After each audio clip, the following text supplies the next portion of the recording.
Provinsi Jawa Barat diketahui menjadi lumbung suara pemilih terbesar di pemilu 2024. Karena itu, pemilihan gubernur di provinsi ini pun tak pelak menjadi sorotan.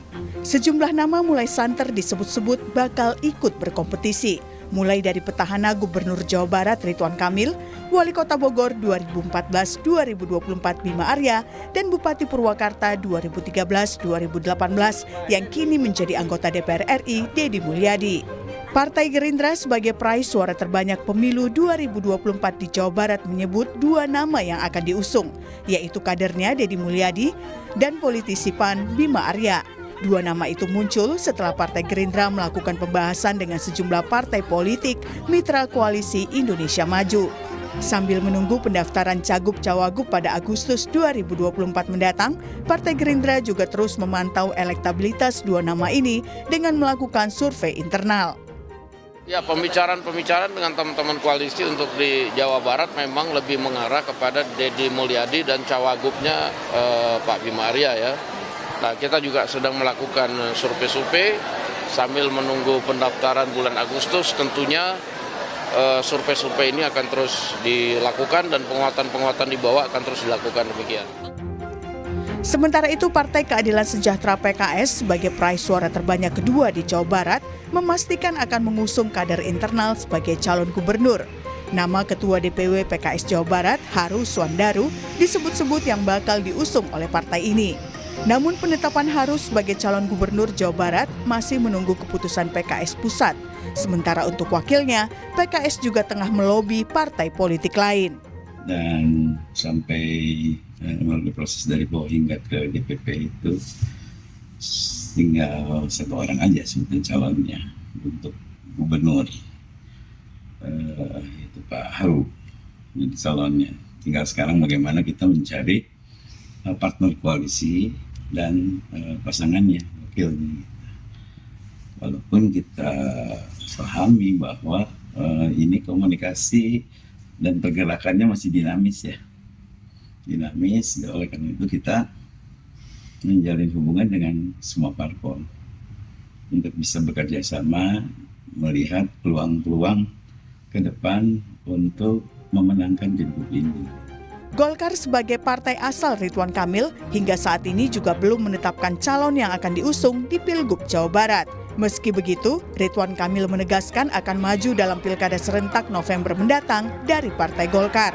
Ridwan Kamil menyebut ada dua surat penugasan yang diterimanya dari Partai Golkar, yakni untuk pilkada Jakarta dan Jawa Barat. Namun, kepastian di wilayah mana dia akan mencalonkan diri dan berpasangan dengan siapa akan diumumkan pada bulan Juli mendatang. Per hari ini, kalau Golkar kan surat tugas saya dua kan, itu masih berlaku. Dan dari DPP Golkar Pak Erlangga ya saya baik di Jabar maupun DKI diminta untuk menaikkan persentase elektabilitas. Sehingga nanti kalau waktunya tiba di bulan Juli keputusannya udah lebih matang. Jadi artinya masih pertimbangan. Tunggu Juli aja lah. Lalu akankah Ridwan Kamil, Deddy Mulyadi, dan Bima Arya bertarung di pemilihan gubernur Jawa Barat? Atau mungkin akan muncul pesaing lain? Tim Liputan, Kompas TV.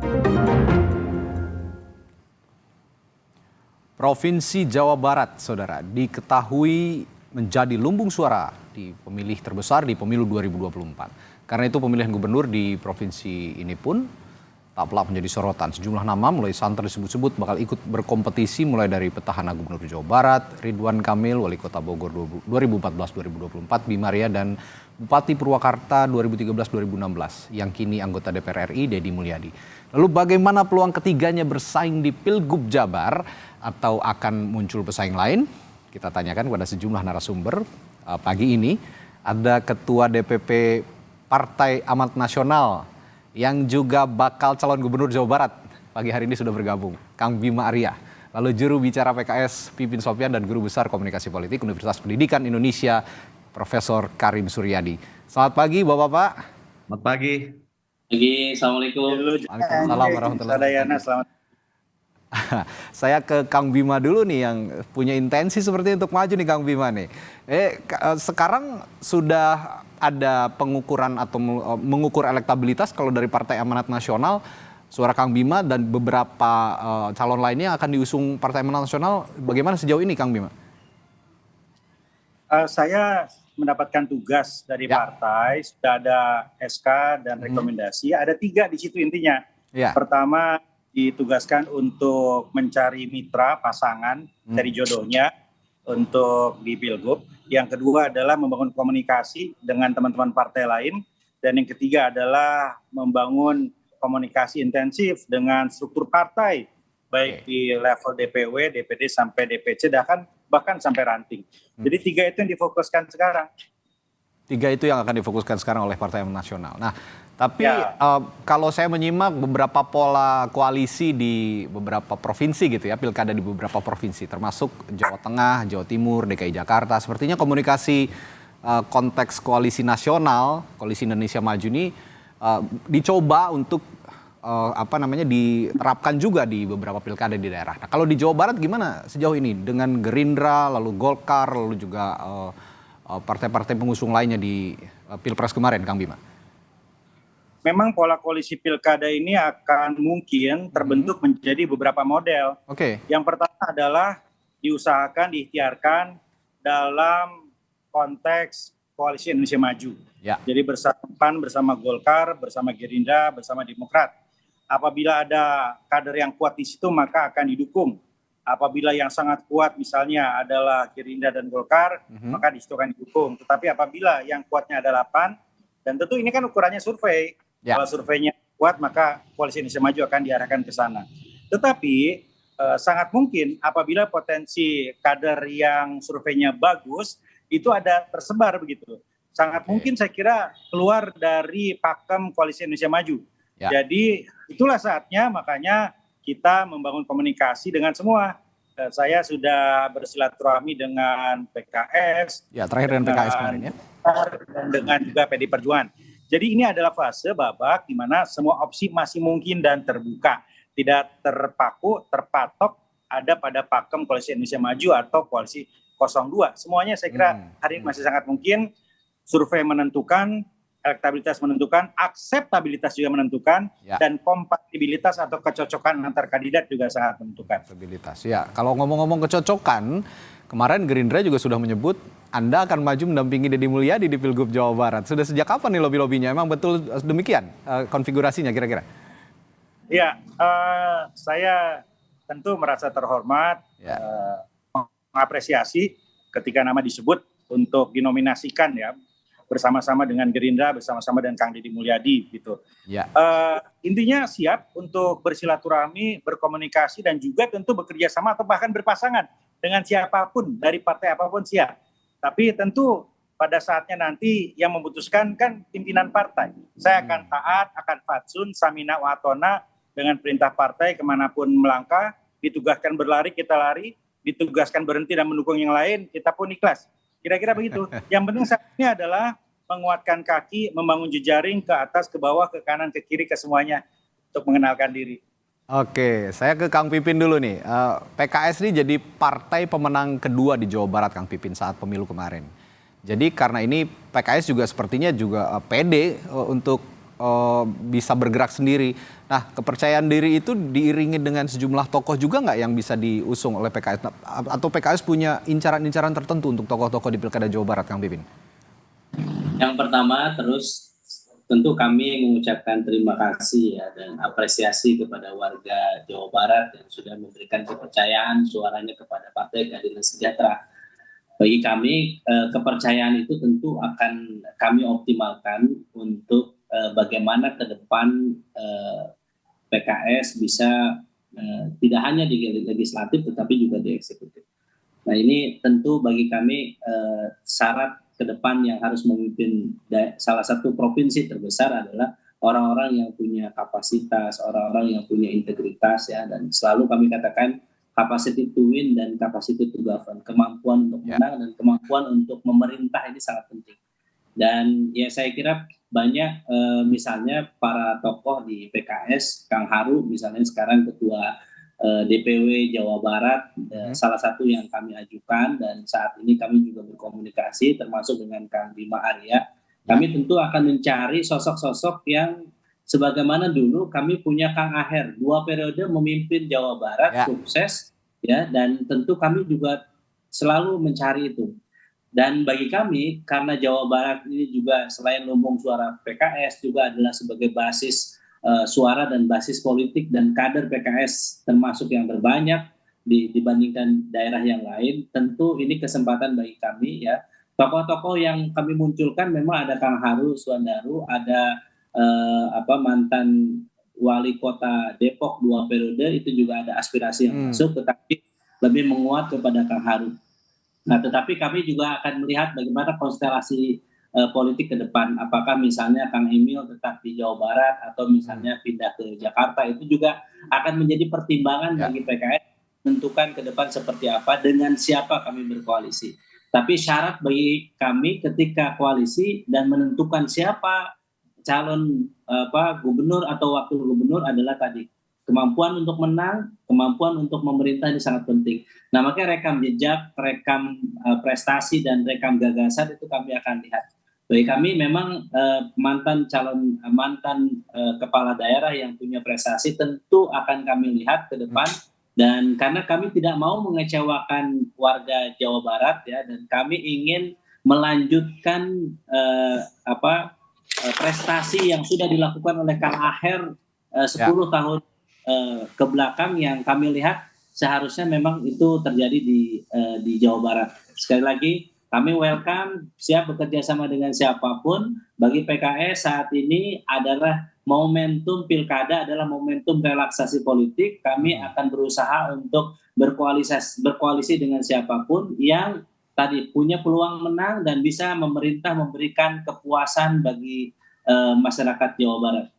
Ya, dan saya lihat PKS sudah terbukti memang merelaksasi politiknya. Kalau kata Anda tadi relaksasi politik, karena di Pilkada Jakarta saja komunikasinya juga dengan lintas partai politik ya, bahkan dengan PDI Perjuangan yang menurut publik entitasnya ini 2 entitas yang berbeda gitu kira-kira. Saya akan ke Profesor Karim Suryadi. Prof Karim, ada petahana Kang Emil, ada Deddy Mulyadi, ada Kang Bima Arya sendiri yang pagi hari ini bersama kita.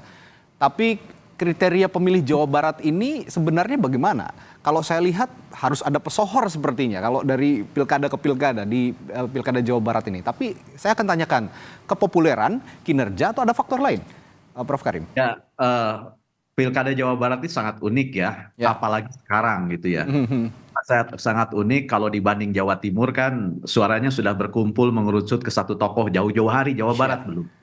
Nah, kemudian kalau dilihat dari peta pilpres gitu ya, meskipun Gerindra tetap juara gitu ya, tetapi perolehan suaranya mirip dengan nasional. Kemudian yang kedua, saya bilang unik. Kenapa? Karena ini kan pilkada yang dihelat setelah pilpres. Biasanya kita membaca pilkada itu sebagai barometer untuk meneropong pilpres, nah sekarang sebaliknya. Jadi saya setuju kalau pola yang terbangun dalam pilpres itu akan memberikan jalan bagi komunikasi politik yang lebih mudah di tingkat pilkada. Tetapi masalahnya kita tahu bahwa pola pemilih yang ditetapkan oleh masyarakat itu tidak selalu menempatkan telur dalam satu keranjang gitu ya. Artinya pilihan dalam pilgub bisa beda dengan pilihan dalam pilpres, itu yang kedua. Tapi terlebih dari itu semua, saya senang untuk 2024 ini karena ada 2 nama baru yang muncul. Ada Kang Bima Arya yang saya lihat tidak sulit ya membaca siapa Bima Arya, tinggal kita teropong bagaimana Kota Bogor begitu ya, mempercantik diri, membangunnya, jadi jelas, maknanya jelas. Jadi tanpa berkoar-koar pun Bima Arya sudah menjelaskan siapa dirinya, bagaimana kepemimpinan rakyat Bogor. Ada Kang Haru gitu ya. New Thing New Hope akan terbangun di sini. Nah, lantas terkait dengan pertanyaan apakah Jawa Barat selalu ada pesohor? Ya kebetulan ada, tapi jangan lupa dalam beberapa pilgub bukan hanya pesohor yang rontok, tapi juga ada petinggi birokrasi yang tumbang juga. Maaf ya, kalau saya harus menyebut nama, misalnya pasangan terkuat itu pernah misalnya antara Pak Dani Setiawan sebagai mantan Sekda dengan Kang Iwan Sulanjana mantan Pangdam. Itu pasangan yang menurut saya dua-duanya memimpin top organisasi di 2 forum yang berbeda, tetapi kan tumbang. Kemudian tidak selalu juga pesohor semacam artis itu maju berhasil juga. Jadi menurut saya tanpa mengesampingkan faktor-faktor yang disebut tadi, saya kok cenderung kekuatannya terletak bagaimana menggabungkan, mensinergikan kedua kekuatan ini. Nah, saya melihat gitu ya, saya melihat antara Kang Bima dengan Emil itu bukan kekuatan yang substitutif gitu ya. Saya melihat sesuatu yang sangat komplementer gitu ya. Tapi kalau saya melihat bagaimana wajah Bandung dengan wajah Bogor kok mirip gitu ya, tamannya ditata, kemudian pergerakannya, kedekatannya dengan anak muda, dengan teknologi begitu ya. Kemudian pola komunikasinya yang humble. Jadi tokoh-tokoh itu senangnya itu tidak kontradiktif gitu ya, tidak antagonistik antara Kang Haru, Kang Bima, Emil, kemudian Deddy Mulyadi, meskipun kalau Deddy muncul akan terjadi rematch gitu ya. Dan memang kalau dibaca secara gradual, basis dukungan Kang Deddy kan agak berbeda ya dibanding Kang Bima, Emil dengan Kang Haru, karena Deddy itu sangat kental dengan budaya buhunnya gitu ya. Lebih-lebih belakangan dia aktif berkomunikasi dengan masyarakat sehingga berbondong-bondong lah dari daerah itu datang ke rumahnya. Kemudian belakangan muncul di panggungnya Vina gitu ya. Jadi menurut saya ini semua memberikan warna bagi demokratisasi di Jawa Barat, sekali lagi yang tidak seperti Jawa Timur, warna politiknya didominasi oleh warna tertentu, merah, hijau, kemudian kuning. Jawa Barat itu campur aduk, bulau, abu-abu gitu ya. Jadi meskipun ada kekuatan dominan di sana, tapi partai kecil pun mendapatkan suara.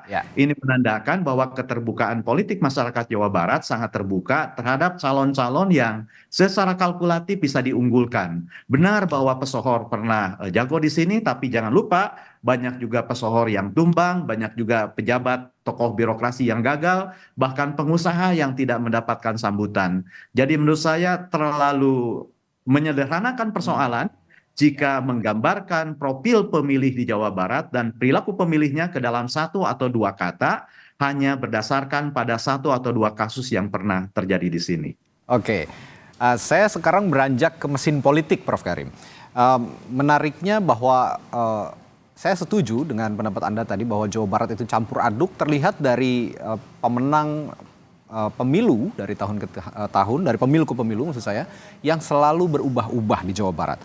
2004 katakan ada Golkar pemenangnya, 2009 Demokrat, 2014 PDI Perjuangan. Nah, ini baru 2 periode saja nih, 2019 dan 2024 Gerindra brace nih. Apa ada perubahan atau perubahan pola dukungan politik terhadap partai politik, karena bagaimanapun mesin politik yang nantinya juga akan menentukan kemenangan para pasangan calon gubernur dan wakil gubernur, Prof. Karim.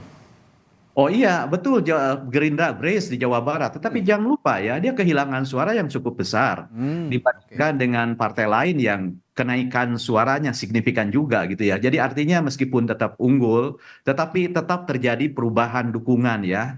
Jadi ulang-alik dukungan dari partai ke partai tetap terjadi meskipun menempatkan Gerindra sebagai peraih suara terbanyak. Itu yang pertama.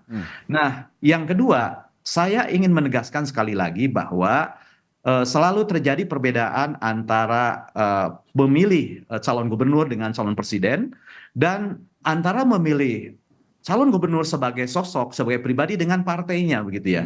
Nah, meskipun saya harus mengakui bahwa pasti akan ada efek yang terjadi, yang terbawa di pilkada sebagai akibat digelar setelah pilpres gitu ya. Saya yakin ini akan ada efek. Seberapa besar efeknya saya tidak tahu, tapi saya yakin akan ada efek. Dan inilah salah satu hikmah ya, mungkin salah satu hikmah, salah satu berkah pilpres digelar sebelum pilkada. Sehingga nanti akan ada kesenapasan gitu ya, setidak-tidaknya iklim politik gitu ya, pendekatan yang mirip gitu ya, sehingga akan terjadi konsolidasi kekuasaan dalam level yang lebih besar.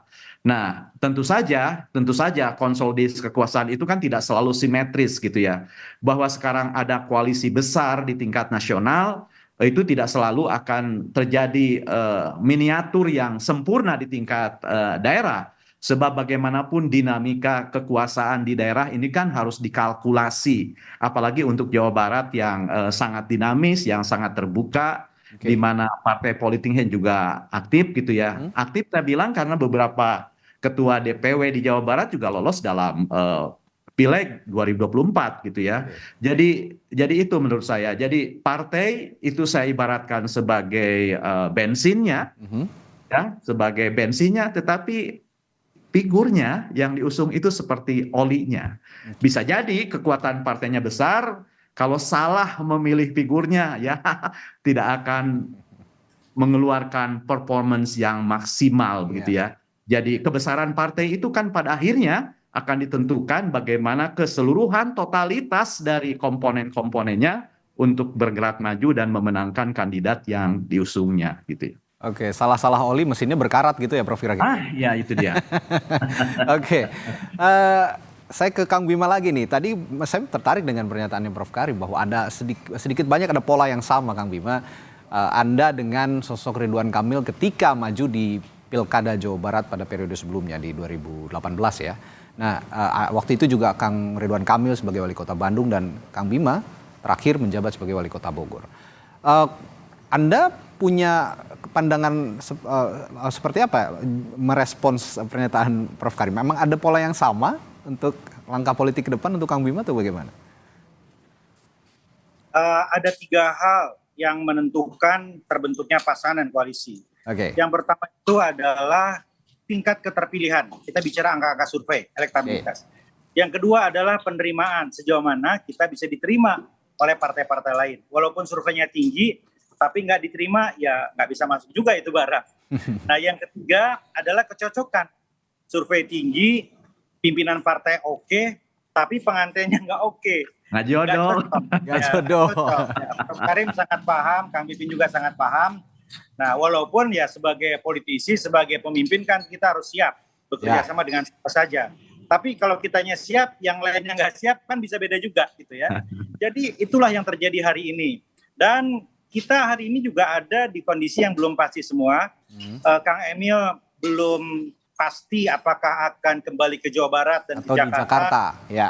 Iya, apakah Mas Anies berangkat atau tidak, itu kan nggak pasti. Jadi koalisi belum pasti, yang pasti adalah silaturahmi. Makanya sekarang ya udah kita silaturahmi aja, kita pelajari angka-angka survei, polanya seperti apa, dan ingat di Jawa Barat betul tadi Prof Karim, selalu ada kejutan, seringkali tidak linier, ya, yang angkanya tinggi di atas, yang dianggap akan menjadi pemenang, kemudian ternyata hilang dukungan gitu. Nah, yang penting sekarang saya kira ikhtiarnya adalah ikhtiar untuk berkomunikasi, membuka semua opsi dengan semua partai gitu. Dan yang kedua, penting juga di Jawa Barat ini bukannya sekedar dikenalan karena sosok gitu ya, tapi karena gagasan, karena rekam jejak, karena perjalanan yang ada dan lain-lain. Makanya sekarang bagus sebetulnya, kita senang kemarin muncul Pak Ilham Habibie gitu ya. Ya mudah-mudahan nanti ada calon-calon yang lain ya, sehingga terpancing untuk bertukar gagasan, para pemilih juga bisa membanding-bandingkan. Oh, kita lihat di Bogor 10 tahun seperti apa. Tadi ada Pak Idris, kita lihat di Depok juga seperti apa. Atau Kang Haru dulu waktu di DPRD seperti apa. Itulah kontestasi politik yang mencerahkan, yang betul-betul bisa membuat Jawa Barat memilih pemimpin ya bukan hanya dikenalan atau keterkenalan, tapi karena gagasan. Saya rasa kalau begini caranya, jauh lebih sehat Pilkada Jawa Barat dibanding Pilpres kemarin ya. Saya melihat kompetisinya benar-benar bisa bisa dilihat track recordnya Kang Bima sebagai wali kota Bogor, kita bisa telisik begitu ya, 10 tahun ke belakang seperti apa, lalu Bandung seperti apa, lalu di Depok sendiri PKS seperti apa, ini sangat menarik. Nah, selanjutnya Kang Bima, kalau saya mau tanya soal kekuatan yang ya saya yakin Anda juga punya strategi ya. Cuman saya ingin telisik sedikit. Kalau daerah-daerah penyangga ibu kota sih kayaknya Kang Bima ini udah dikenal lah ya. Siapa yang nggak kenal sama Kang Bima Arya gitu. Kalau di wilayah Bandung Raya seperti apa, Priangan Timur seperti apa, dan sekarang kayaknya Kang Bima lagi di Cirebon, kayaknya dikit-dikit mau garap Priangan Timur nih kayaknya nih Kang Bima ya. Iya. Dulu 12 tahun yang lalu ketika saya mau maju di Kota Bogor, itu juga surveinya kecil banget. Itu nggak sampai 10% lah ya, yang tahu Bima Arya cuman yang nonton TV, yang kita diskusi politik gitu ya. Ya sekarang pun sama. Kalau Kang Emil kan sudah melesat jauh di atas, Kang Deddy Mulyadi juga sudah berkiprah lewat platform sosial media di mana-mana begitu ya. Beliau juga pernah maju.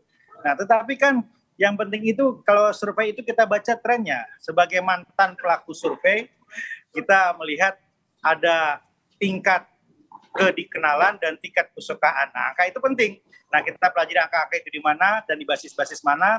Dan saya kira Jawa Barat itu luas sekali ya, 27 kota kabupaten. Ya. Nah, hari itu saya sudah hampir 3/4-nya, itu minggu depan insya Allah tuntas 27 kota kabupaten, silaturahmi dengan struktur partai gitu ya.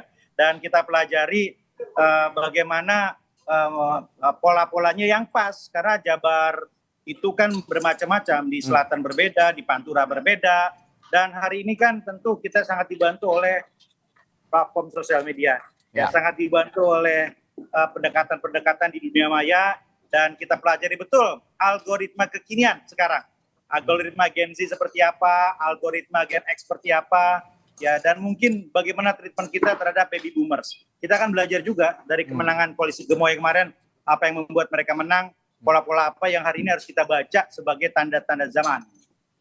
Menarik ini, tanda-tanda zaman bahasanya Kang Bima. Ya, saya yakin juga Partai Keadilan Sejahtera yang dulu dikenal dengan partai kader begitu ya, sekarang juga sepertinya sudah mulai cair, melirik partai-partai politik lain dan mengubah fatsun-fatsun politik tertentu yang ada di internal PKS. Saya akan tanyakan juga soal basis suara setelah jeda ke Kang Pipin. Tetaplah bersama kami di Sapa Indonesia Pagi. Ya, kembali di Sapa Indonesia Pagi. Saya akan tanyakan ke Partai Keadilan Sejahtera yang sepertinya semakin modern berpikir politiknya begitu ya. Memang masih menjadi partai kader, tapi lebih cair, lebih dinamis, dan fasun-fasun politik yang dulu sulit untuk dipahami partai-partai politik lain sepertinya sekarang sudah mulai cair. Nah, Kang Pipin, untuk PKS sendiri signifikan sebenarnya suaranya di beberapa daerah, termasuk di Jawa Barat ada peningkatan. Ini apakah memang ada cara pola politik, pendekatan politik kepada publik yang berbeda, atau memang ada cara-cara lain yang diterapkan terutama di Jawa Barat? Ya, salah satu rumus PKS adalah kami partai yang elitnya mendengarkan suara elit. Kami partai yang pimpinan partainya selalu mendengarkan suara pengurus, kader, dan konstituen di bawah. Jadi kami selalu menghindari, dalam kosakata itu defisit demokrasi. Jadi orang ketika publik menghendaki si A gitu ya, kemudian PKS akan tentu melihat, mempertimbangkan aspirasi itu.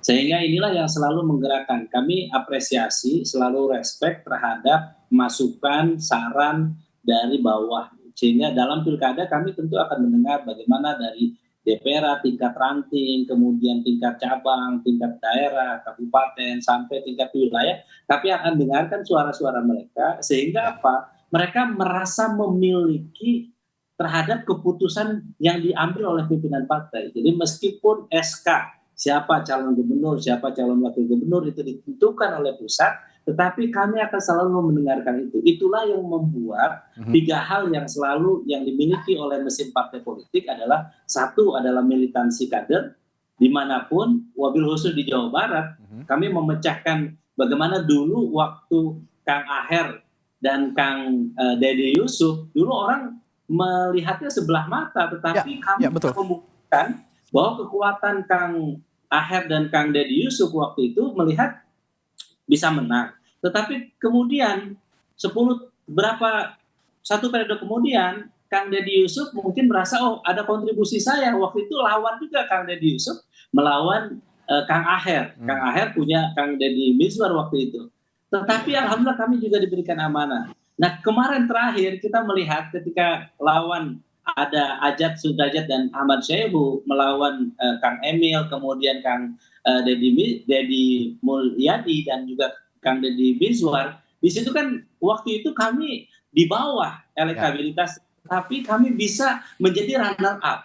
Nah, disitulah menurut kami adalah kerja-kerja dari mesin partai, di mana di situ saya katakan militansi kader, soliditas struktur, dan amal jama'i, yaitu kerja bersama di antara semua lapisan pemenangan bisa bekerja, dan dengan siapapun insya Allah kami bisa bekerja. Karena apa? Dasarnya adalah kami punya tujuan bagaimana caranya kami bisa terus berkhidmat maksimal kepada masyarakat, menyelesaikan persoalan-persoalan yang dihadapi oleh masyarakat kita.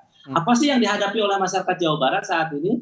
Pengangguran semakin meningkat, kemiskinan juga semakin meningkat, harga-harga semakin meningkat, fenomena misalnya di beberapa daerah di Jawa Barat, terutama di kawasan industri misalnya, banyak saat ini perusahaan bangkrut, tutup, kemudian kalau mau masuk kerja di situ harus bayar, dan kalau setelah bayar hanya pegawai kontrak saja, honornya tidak jelas. Itu salah satu fenomena-fenomena yang terjadi di Jawa Barat yang perlu ada kepemimpinan yang kuat ke depan yang bisa menyelesaikan persoalan di Jawa Barat. Oke, Kang Pipin bicara panjang lebar soal kriteria kepemimpinan. Saya langsung aja deh tanya mumpung ada orangnya. Kalau Kang Bima gimana menurut Kang Pipin dan menurut PKS? Ya tentu ya, kalau kita melihat bagaimana Kang Bima di Kota Bogor ya. Dia memang sosok yang bisa berkomunikasi dengan elit dan juga bisa berkomunikasi dengan elit. Tentu itu salah satu kelebihan yang dimiliki oleh Kang Bima. Tentu makanya komunikasi PKS dengan Kang Bima juga baik ya, yang kami ketahui di Jawa Barat ya, di Bogor juga baik. Dan itu menurut saya memang mungkin salah satu poin, salah satu model Kang Bima. Tetapi sekali lagi kami tentu akan melihat juga tidak hanya Kota Bogor, tapi juga kita akan melihat mana yang diterima oleh seluruh masyarakat di Jawa Barat. Nah, poin memang tadi capacity to win, capacity to govern yang kami akan cari adalah tadi bagaimana sosok ini memang bisa dijual, bisa diterima oleh masyarakat ya, dan memudahkan kami mesin partai PKS kader-kader untuk bisa mensosialisasikan door to door kepada masyarakat. Yang kedua tadi saya kira kita butuh ke depan itu bukan hanya sosok yang populer, tetapi memang bisa terbukti untuk memberikan pembangunan yang terbaik buat masyarakat, bisa menyelesaikan persoalan yang dirasakan oleh masyarakat. Nah, sekali lagi mungkin kalau untuk Jawa Barat, memang kita harus meminimalisir tokoh yang kontroversial. Jadi tokoh yang malah tidak produktif. Jadi perdebatan yang tidak. Jadi memang ada faktor misalnya religiusitas di Jawa Barat ini harus dijaga betul. Salah ngomong memang ini harus diperhatikan. Nah, bagi kami memang yang minim kontroversi ini di Jawa Barat menjadi perhatian kami. Yang kedua adalah yang punya prestasi kinerja akan menjadi perhatian. Dan yang ketiga memang juga akan melihat sosok dan tokoh yang memang punya diterima oleh masyarakat dan oleh karangan elit partai politik. Oke. Selanjutnya saya ke Prof. Karim. Wabil khusus kita pengen nanyakan juga nih soal PKS, performanya di Jawa Barat dari skala nasional ke Jawa Barat dan perubahan pola pergerakan PKS saat ini. Kalau menurut Prof. Karim, PKS punya karakter yang tetap atau ada pola perubahan approaching politik di Jawa Barat maupun di tingkat nasional, Prof. Karim? Menurut saya nilai dasarnya tetap ya, pola-pola dasarnya tetap. Kemudian terbukti kemarin raihan suara terbanyak, bahkan di Bandung 1, kader PKS itu mendapat juara 1 ya dari perolehan suara dari yang lolos ke DPR RI. Kemudian pola-pola hubungan dengan konstituen, dengan kader-kadernya tidak berubah. Jadi sebenarnya kalau sekedar untuk menggerakkan mesin partai dan konstituen kader-kadernya nggak usah ada kampanye lah. Karena saya lihat satu-satunya partai yang bisa menyuruh Samina Watona bagi ya simpatisannya hanya PKS. Nah, tetapi masalahnya kan begini, Jawa Barat itu dengan jumlah pemilih yang sangat besar, tentu saja PKS tidak bisa mengandalkan cara-cara yang biasa seperti itu, sebab harus menggait juga dukungan dari luar PKS. Nah, ini bisa ditempuh dengan memadukan calon yang diusung PKS dalam pola koalisinya, atau misalnya bisa juga menggunakan cara yang lain dalam pengertian yang tidak bertentangan dengan pola dasarnya. Tapi apapun itu gitu ya, saya setuju Jawa Barat punya masalah-masalah konvensional seperti daerah lain. Ada pekerjaan, pengangguran, masalah transportasi, dan lain-lain. Tetapi jangan lupa, masalah terbesar di Jawa Barat sesungguhnya adalah Jawa Barat ini belum bergerak, belum berkembang sesuai dengan potensi besarnya. Potensi dengan jumlah penduduk yang sangat besar, letak geografis yang sangat strategis, kemudian kekayaan alam, sumber daya insani yang luar biasa. Nah, karena itu saya setuju kalau tadi Kang Bina bilang, harus bisa membaca tanda-tanda zaman harapan saya sebenarnya sederhana dan saya optimis Jawa Barat akan punya gubernur dan wakil gubernur yang sesuai dengan dan bisa memanfaatkan semangat zamannya, karena kita hidup hari ini dan ke depan gitu ya.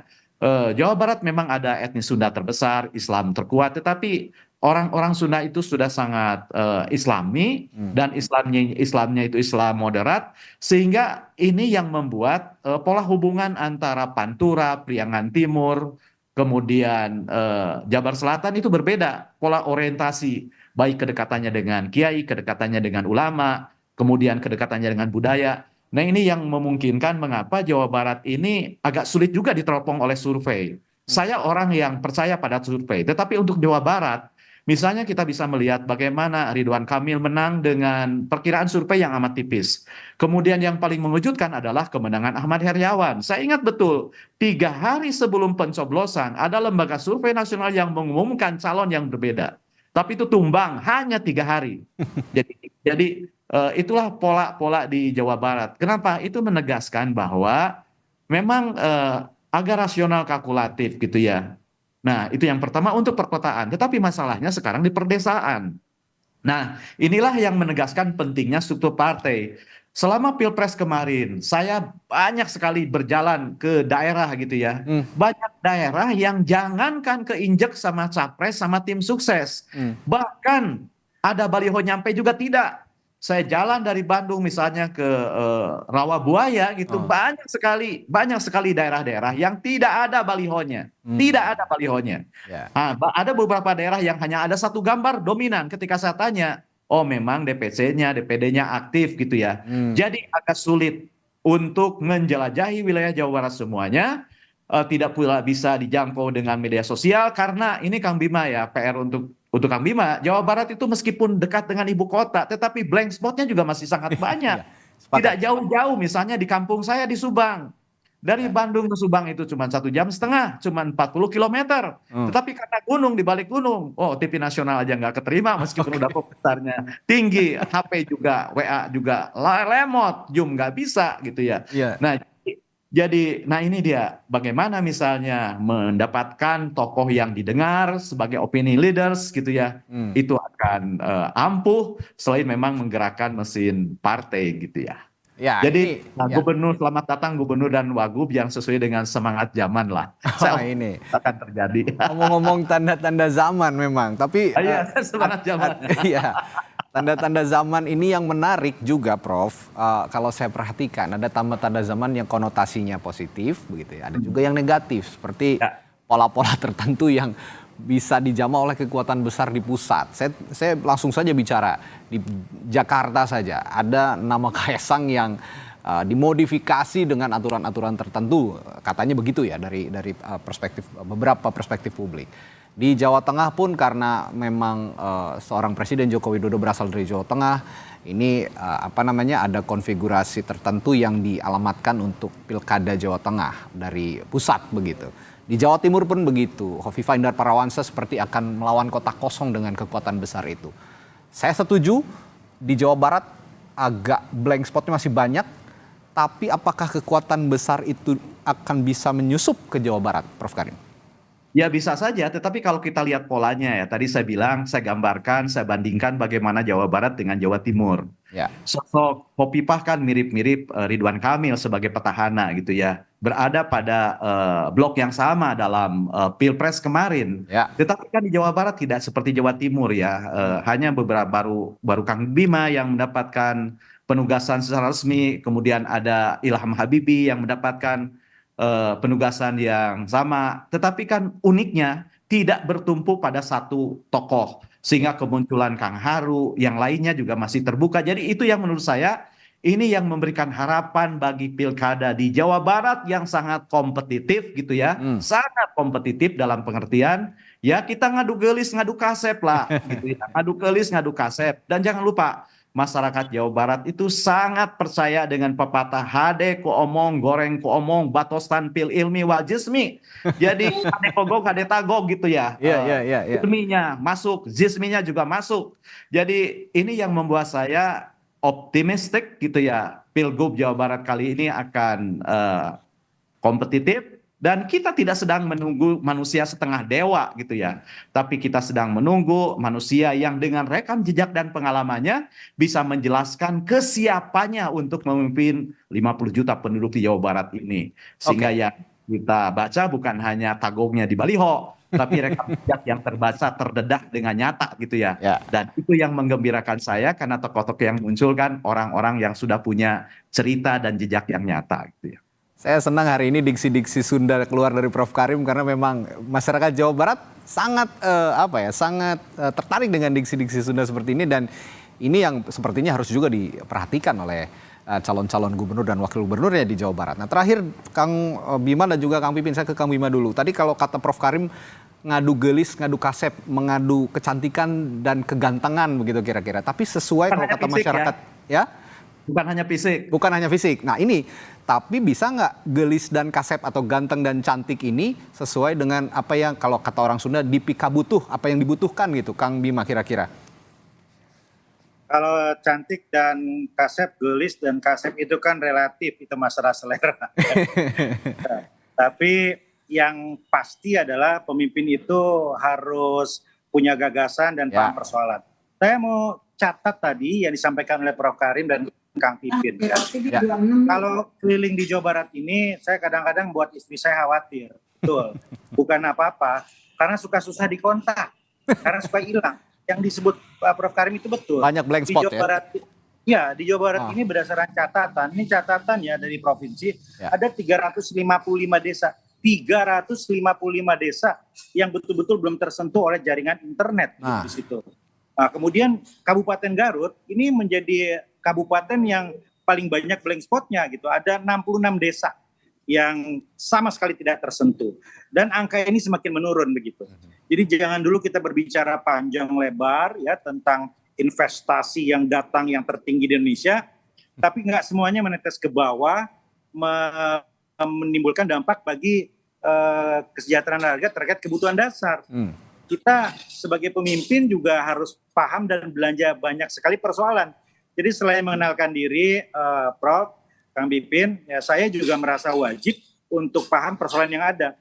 Kita menjadi paham dan membaca data juga di lapangan betapa di Jawa Barat struktur fasilitas kesehatan pendidikan masih sangat minim. PPDB akan selalu kisruh setiap tahun, zonasi nggak akan mungkin jalan ketika SD, SMP, SMA belum rata di semua wilayah. Rumah sakit umum daerah akan selalu penuh ketika puskesmas kurang, RSUD juga kurang, rumah sakit kurang begitu. Kemudian kita juga melihat infrastruktur yang sama sekali belum merata, jomplang, Jabar Selatan perlu sentuhan, dan kita harus dukung juga pemekaran daerah gitu ya.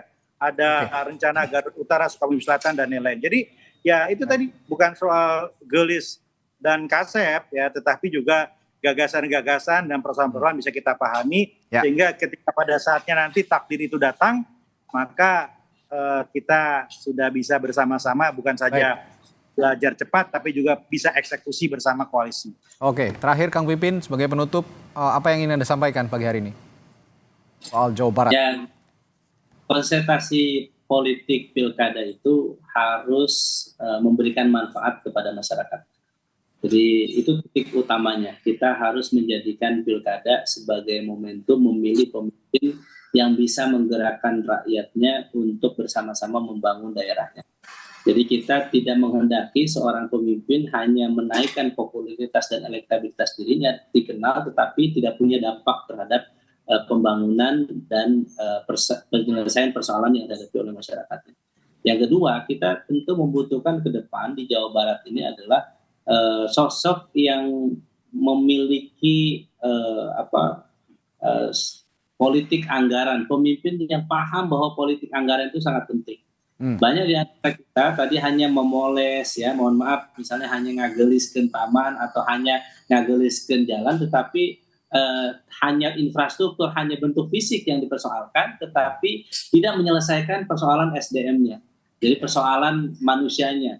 Jadi saya berharap ke depan banyak beasiswa yang juga diperhatikan, bagaimana persoalan pendidikan yang dihadapi oleh di Jawa Barat. Banyak lulusan kita masih rata-rata SMP ya.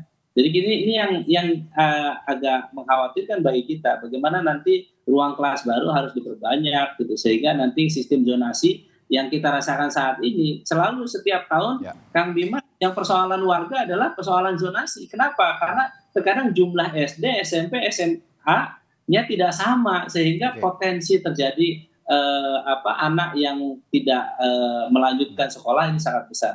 Jadi sekali lagi bagi kami, insya Allah kami akan memberikan calon terbaik ya. Ada salah satunya Kang Harus Wandaru ya, alumni ITB ya, penuh pengalaman memimpin di Jawa Barat yang salah satunya kami akan tawarkan. Tetapi sekali lagi kami juga tentu akan melihat sosok-sosok yang lain ya, termasuk nanti Kang Bima dan yang lainnya, tentu akan menjadi pertimbangan bagi PKS untuk kita kerja bareng. PKS punya mesin partai yang kuat, insya Allah akan digunakan semaksimal mungkin untuk bisa memberikan manfaat untuk wargi Jawa Barat sadayana. Hatur nuhun. Ya, pagi hari ini kalau saya boleh tarik kesimpulan bahwa Provinsi Jawa Barat yang letaknya tidak jauh dari ibu kota, tidak usah jauh-jauh ke ibu kota Nusantara. Di Jawa Barat, ya tadi kita bicara banyak sekali infrastruktur maupun sumber daya manusia yang belum benar-benar kompeten dan tersentuh oleh pendidikan yang baik begitu ya. Ini menjadi PR bersama, apa yang dicari di pikabutuh kalau kata orang Sunda oleh sosok-sosok yang sedang adu gelis dan adu kasep ini, mengadu kecantikan, adu kegantengan ini, semoga bisa memunculkan tokoh-tokoh yang saya yakin lebih kompetitif, lebih bisa dipilih, lebih bisa dicerna oleh masyarakat umum sebagai pemilih di Jawa Barat untuk bisa memilih calon pemimpinnya masing-masing dengan akal yang sehat, dengan tenang, dan dengan cara berpikir yang lebih positif ke depannya. Terima kasih, hatur nuhun semua narasumber saya pagi hari ini. Kang Bima Arya tadi dari Cirebon sudah berbagi informasinya juga, Ketua DPP Partai Amanat Nasional sekaligus bakal calon Gubernur Jawa Barat. Lalu ada juru bicara Partai Keadilan Sejarah Pipin Sopian dan juga Guru Besar Komunikasi Politik dari Universitas Pendidikan Indonesia Profesor Karim Suryadi. Terima kasih sekali lagi, sehat selalu Bapak-Bapak. Assalamualaikum.